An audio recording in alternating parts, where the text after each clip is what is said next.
Hi, I'm Eric, and I fucking suck at video games. Come on. Whiff. Okay, whiff the game. Oh, you! But I'm also making a video game. In fact, I want to put my current project on Steam. Why is that, you may not have asked? Bragging rights. I want to be able to go on Steam, show it off, and be like, hey, you see that? Yeah, I made that. And then I'll be so cool that I'll have gamer girls all over me like Gojo.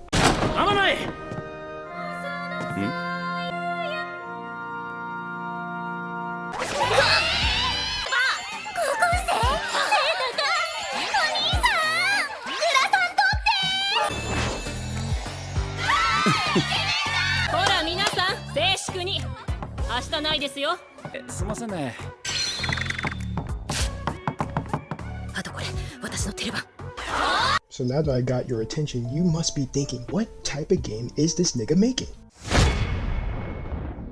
Now I know what you're thinking, what in the absolute hell is this gorgeous masterpiece? And listen, my dear Summer, sweet child, this is a Luck Be A Landlord like. Now, this is a very niche genre of game. In fact, I just found it a couple weeks ago. So I don't really know what that means, but I asked ChatGPT and this is the description they gave me. Luck Be A Landlord is a roguelike deck-building game that combines strategy and luck. As the landlord of a pub, players build and manage a deck of cards representing quirky characters, each contributing unique effects. The gameplay revolves around a slot machine mechanic, where spins determine the resources gained or lost. Balancing resource management and adapting to random events, players aim to optimize their decks, unlock new content, and navigate the unpredictability of each playthrough. With its distinctive art style and lighthearted theme, the game offers an engaging blend of strategic decision-making and chance. Now that you got a decent understanding of what exactly this genre is, you're probably wondering.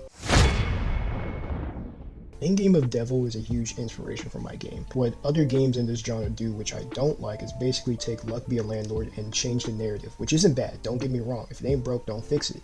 But that means that every one of these games are essentially a scoring game, where you just try to hit a certain score in an amount of time. And it's cool, but it's not what I wanted to do. Okay, what makes my game so much better than all of these, well, is I'm taking a in-game of Devil approach of having enemy board pieces, but instead of having a time limit, each enemy will have different abilities that do actually harm you. The enemy or enemy pieces or whatever the entity that you're fighting is in these games is actually going to interact with you. It's not just, hey, do this, and if you don't do it in this amount of time, you lose, you know? So if you saw my video, like my last video where I talked about what I learned from making a crap game, I said how the next game I wanted to make was to be built around boss fights, because boss fights are fucking cool. So, which is why my game has one large piece that's a 3x3 words. That's a 3x3 piece on the board that your 1x1 little pieces will be fighting, because so kind of turning my game into a little bit of an auto battler as well. So now that we got a concept, I guess it's time for me to explain the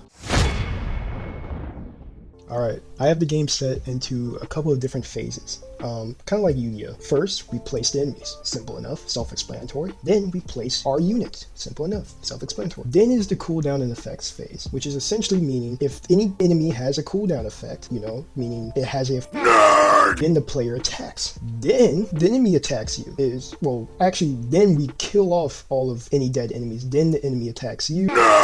So I made 4 different units to start off with. These are the 4 units. I got the soldier, who has the effect of adding block. Think of, what's that game called? Slay The Spire. Think simple as that. The enemy's going to attack you. There's a block effect to reduce the number of attacks you get. You could take, or next is the archer, a ranged unit, which pretty much ranged units don't need to be right next to any enemies to attack them, effectively adding consistent damage that's going to happen no matter where the piece is. Then there's the berserker, which has a little combo effect, allowing them to attack more than once. This kind of adds pseudo AoE because targeting is also random, so if there's multiple enemies around the unit, and last is the raider. He's not special, he just hits harder than the rest. That's it, he's just a melee unit that hits really hard. What a Giga Chad he is. So now you're probably wondering, why is my game Viking themed? Simple. Skyrim. I have a problem, okay? Alright, anyways, that's all, folks. That's all I got. That's all I got to show. And if you made this far, I really fucking appreciate you. You are the man, you know? You know what? I was about to say something, and I thought about not gonna say it. But, I want to have this game released by February. That was the original goal. It might not happen, but hopefully it doesn't take as long as Elder Scrolls 6. But hey, if you fuck with me, like and subscribe. And leave a comment, because this boss unit, it's Fenrir. It's a big bad wolf. Yes, like I mentioned, Viking theme. leave a comment of what abilities you think our boy Fenrir should have. And also, if you don't fuck with me, well, I'm sorry, you're not gonna get your time back. But hey, thanks for staying, and love you. Peace. My mom wants me to become an ortho. Nerd!